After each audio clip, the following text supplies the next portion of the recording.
ಸಂಗೀತ Kalanidhi RK. Srikantan. ಜನನ 1920 ಜನವರಿ 14. RK. Srikantan ಅವರು ಹುಟ್ಟಿದ್ದು ಮಕರ ಸಂಕ್ರಾಂತಿಯ ದಿನವೇ.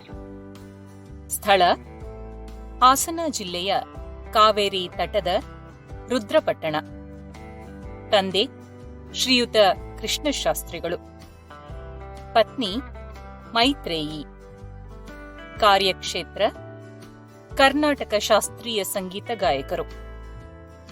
ಸಂಗೀತ ಕಲಾನಿಧಿ, ಗಾಯಕ ಚೂಡಾಮಣಿ, ಗಾನ ಭಾಸ್ಕರ, ಶ್ರುತಿ ಸಾಗರ, ನಾದನಿಧಿ, ಕಲಾಸಾಗರ, ಗಾನರತ್ನ, ಲಯಕಲಾ ನಿಪುಣ ಎಂಬಿತ್ಯಾದಿ ಬಿರುದಾಂಕಿತರು ವಿದ್ವಾನ್ ರುದ್ರಪಟ್ನಂ ಕೃಷ್ಣಶಾಸ್ತ್ರಿ ಶ್ರೀಕಂಠನ್, ಆರ್.ಕೆ.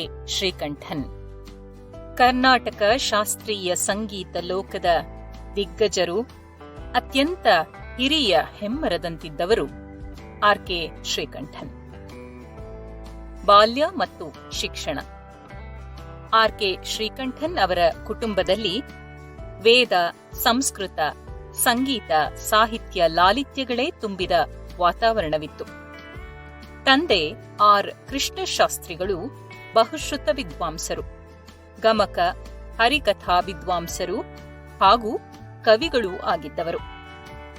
ಆರ್.ಕೆ. ಶ್ರೀಕಂಠನ್ ಅವರಿಗೆ ತಂದೆಯೇ ಮೊದಲ ಗುರು. ನಂತರ ಅಣ್ಣ ಆರ್.ಕೆ. ವೆಂಕಟರಮಣ ಶಾಸ್ತ್ರಿಗಳಿಗೆ ಗುರುವಿನ ಸ್ಥಾನ. ಆರ್.ಕೆ. ವೆಂಕಟರಮಣ ಶಾಸ್ತ್ರಿಗಳಿಂದ ಸಂಗೀತ ಕಲಿಕೆ. ಇವರ ಆಶ್ರಯದಲ್ಲಿ ಶ್ರೀಕಂಠನ್ ಅಪಾರ ಜ್ಞಾನ ಸಂಪಾದನೆ ಮಾಡಿಕೊಂಡರು. ಆರ್.ಕೆ. ಶ್ರೀಕಂಠನ್ ಅವರು ತ್ಯಾಗರಾಜರ ಶಿಷ್ಯ ಪರಂಪರೆಯ ವಿದ್ವಾಂಸರು.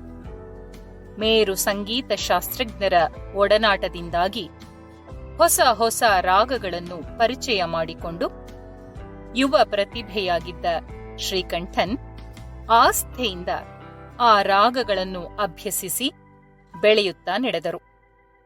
ಮುಂದೆ ಮಹಾಸಾಧಕರಾದರು. ತಮ್ಮ 13 ಅಥವಾ 14ನೇ ವಯಸ್ಸಿಗೆ ಕಛೇರಿಗಳನ್ನು ಕೊಡುವಷ್ಟು ಸಾಮರ್ಥ್ಯ ಗಳಿಸಿದ್ದರು ಆರ್.ಕೆ. ಶ್ರೀಕಂಠನ್. ಮೈಸೂರಿನಲ್ಲಿ BA ಪದವಿ ಗಳಿಸಿದ ಬಳಿಕ ಮೈತ್ರೇಯಿಯವರ ಜೊತೆಗೆ ವೈವಾಹಿಕ ಜೀವನಕ್ಕೆ ಕಾಲಿಟ್ಟರು. ದಂಪತಿಗಳಿಗೆ 7 ಜನ ಮಕ್ಕಳು. ಇವರಲ್ಲಿ ಸುಗಮ ಸಂಗೀತ ಗಾಯಕಿಯಾಗಿ ಖ್ಯಾತಿ ಗಳಿಸಿರುವ ಕಲಾವಿದೆ ರತ್ನಮಾಲಾ ಪ್ರಕಾಶ್, ಆರ್.ಕೆ. ಶ್ರೀಕಂಠನ್ ಅವರ ಪುತ್ರಿ. ಸಾಧನೆ. ಮೈಸೂರು ಮಹಾರಾಜ ಕಾಲೇಜಿನಿಂದ ಕಲಾ ಪದವಿ ಪಡೆದ ಆರ್.ಕೆ. ಶ್ರೀಕಂಠನ್ ಅವರು ನಡೆದ ಹಾದಿಯಲ್ಲಿ ಹಲವಾರು ಹೆಜ್ಜೆ ಗುರುತುಗಳು ಮೂಡಿವೆ. ಆಕಾಶವಾಣಿಯಲ್ಲಿ ಸುಮಾರು 32 ವರ್ಷಗಳ ಸೇವೆ ಕನ್ನಡಿಗರ ಜನಮಾನಸದಲ್ಲಿ ಮನೆ ಮಾಡಿದೆ. ಅವರು ಗಾನವಿಹಾರ ಕಾರ್ಯಕ್ರಮದಲ್ಲಿ ಸಂಗೀತ ಶಿಕ್ಷಕರಾಗಿ ಲಕ್ಷಾಂತರ ಕೇಳುಗರಿಗೆ ಸಂಗೀತ ಪಾಠ ಮಾಡಿದವರು. ಶ್ರೀ ಪುರಂದರದಾಸರ ಕೃತಿಗಳಿಗೆ ಶ್ರೀಕಂಠನ್ ಅವರು ಕೊಟ್ಟ ಸ್ವರೂಪ ಒಂದು ಮಹತ್ವದ ಮೈಲಿಗಲ್ಲಾಗಿದೆ. ಕ್ಯಾಸೆಟ್ಗಳ ಮೂಲಕ ಇವರ ಗಾಯನ ಮನೆ ಮನೆ ತಲುಪಿದೆ. ಪ್ರತಿಷ್ಠಿತ ಮದ್ರಾಸ್ ಮ್ಯೂಸಿಕ್ ಅಕಾಡೆಮಿಯಲ್ಲಿ ಸದಸ್ಯರಾಗಿ ಕಾರ್ಯ ಮಾಡಿದವರು ಆರ್.ಕೆ. ಶ್ರೀಕಂಠನ್. ಕೇರಳದ ಸರ್ಕಾರಿ ಸಂಗೀತ ಕಾಲೇಜಿನಲ್ಲಿ ಪ್ರಾಧ್ಯಾಪಕರಾಗಿಯೂ ಸೇವೆ ಸಲ್ಲಿಸಿದ್ದಾರೆ. ನೂರಾರು ಕೀರ್ತನೆಗಳು, ದೇವರ ನಾಮಗಳಿಗೆ ಮಟ್ಟು ಹಾಕಿದ್ದಾರೆ. ಸ್ಕ್ರಿಪ್ಟ್ ಇಲ್ಲದ ಕೇವಲ ಕರ್ಣ ಪರಂಪರೆಯಿಂದ ಬಂದ ಕೃತಿಗಳಿಗೆ ಅಂತಿಮ ರೂಪ ಕೊಟ್ಟಿದ್ದಾರೆ. ಒಂದು ಹೆಜ್ಜೆ ಮುಂದೆ ಹೋಗಿ ಪುರಂದರದಾಸರ ಕೃತಿಗಳನ್ನೇ ಇಟ್ಟುಕೊಂಡು ಹಲವು ಕಚೇರಿಗಳನ್ನು ನಡೆಸಿದ್ದಾರೆ. ನಾರಾಯಣ ನಿನ್ನ ನಾಮದ ಸ್ಮರಣೆಯ ಈ ದೇವರ ನಾಮವನ್ನು ಆರ್.ಕೆ. ಶ್ರೀಕಂಠನ್ ಅವರ ದನಿಯಲ್ಲಿ ಕೇಳುವ ಆನಂದವೇ ಬೇರೆ. ಶ್ರೀಕಂಠನ್ ಕೇವಲ ಕಚೇರಿ ಕೊಡುತ್ತಿದ್ದ ಕಲಾವಿದರು ಮಾತ್ರವಲ್ಲ, ಅವರೊಬ್ಬ ಶ್ರೇಷ್ಠ ಸಂಗೀತ ಗುರು. ನಿತ್ಯ ಕಚೇರಿಗಳಿಂದ ಬಿಡುವಿಲ್ಲದ ಸಮಯದಲ್ಲೂ, ಬೇಡಿಕೆಯ ಕಾಲದಲ್ಲೂ, ವಿದೇಶಗಳಿಗೆ ಹೋದಾಗಲೂ ಅವರು ವಿದ್ಯಾದಾನ ಮಾಡುವುದನ್ನು ಮಾತ್ರ ಮರೆತಿರಲಿಲ್ಲ. ಪಾಠ ಮಾಡಿ ವಿದ್ಯಾರ್ಥಿಗಳೊಂದಿಗೆ ತಾವೂ ಗಟ್ಟಿಯಾದರು. ನೂರಾರು ಸಂಗೀತ ಗಾಯಕ ಗಾಯಕಿಯರನ್ನು ಬೆಳೆಸಿದರು. ಇದು ಇವರ ಜೀವಮಾನ ಸಾಧನೆಯ ಹೆಗ್ಗುರುತು. ಗುರುವಿಗೆ ತಕ್ಕ ಪ್ರತಿಭಾವಂತ ಖ್ಯಾತನಾಮ ಶಿಷ್ಯರಲ್ಲಿ ಎಂಎಸ್ ಶೀಲ, ಟಿಎಸ್ ಸತ್ಯವತಿ ಹಾಗೂ ತಮ್ಮ ಪುತ್ರ ಆರ್ಎಸ್ ರಮಾಕಾಂತ್ ಮೊದಲಾದವರನ್ನು ಹೆಸರಿಸಬಹುದು. ಪ್ರಶಸ್ತಿಗಳು. ಶಾಸ್ತ್ರೀಯ ಸಂಗೀತದಲ್ಲಿ ಸಾಹಿತ್ಯಾಭಿವ್ಯಕ್ತಿ ಮತ್ತು ಮಾಧುರ್ಯಕ್ಕೆ ಇನ್ನೊಂದು ಹೆಸರೇ ಆರ್.ಕೆ. ಶ್ರೀಕಂಠನ್. ಲೆಕ್ಕಾಚಾರಗಳನ್ನೆಲ್ಲ ದಾಟಿ ತಮ್ಮದೇ ಮನೋಧರ್ಮದ ಬಣ್ಣ ತುಂಬಿದ ವರ್ಣಶಿಲ್ಪಿ. ಅವರು ಸಂಗೀತ ಭಾಷೆಯನ್ನು ಮಾತೃಭಾಷೆಯನ್ನಾಗಿ ಮಾಡಿಕೊಂಡವರು.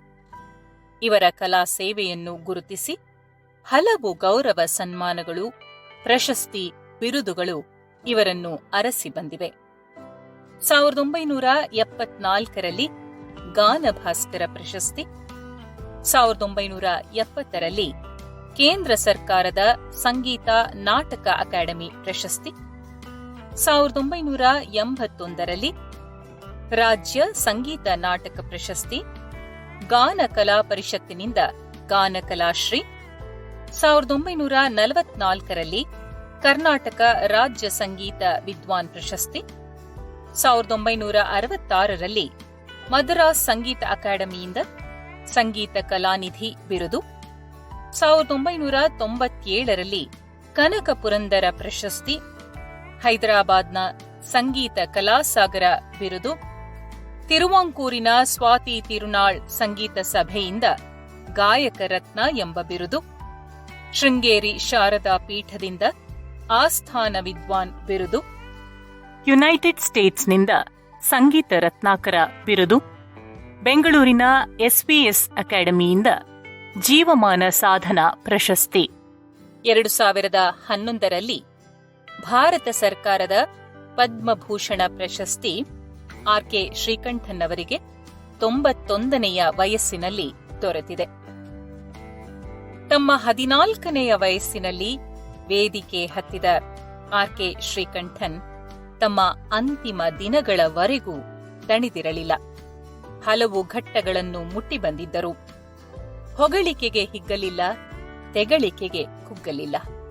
ತಮ್ಮ ಕೊನೆಯ ದಿನಗಳವರೆವಿಗೆ ಸಂಗೀತವನ್ನೇ ತಪಸ್ಸನ್ನಾಗಿಸಿಕೊಂಡಿದ್ದ ಈ ಮಹಾನ್ ಸಾಧಕ 2014ರ ಫೆಬ್ರವರಿ 17ರಂದು ಈ ಲೋಕವನ್ನಗಲಿದರು. ಶಾಂತ ಮೂರ್ತಿಯಾಗಿ ತಮ್ಮ ಸ್ವರ ಸಾಗರದಿಂದ ವಿಶ್ವವನ್ನು ಗೆದ್ದರು. ಪ್ರಶಸ್ತಿ ಮನ್ನಣೆಗಳನ್ನು ಮೀರಿ ಎತ್ತರಕ್ಕೆ ತಲುಪಿದರು.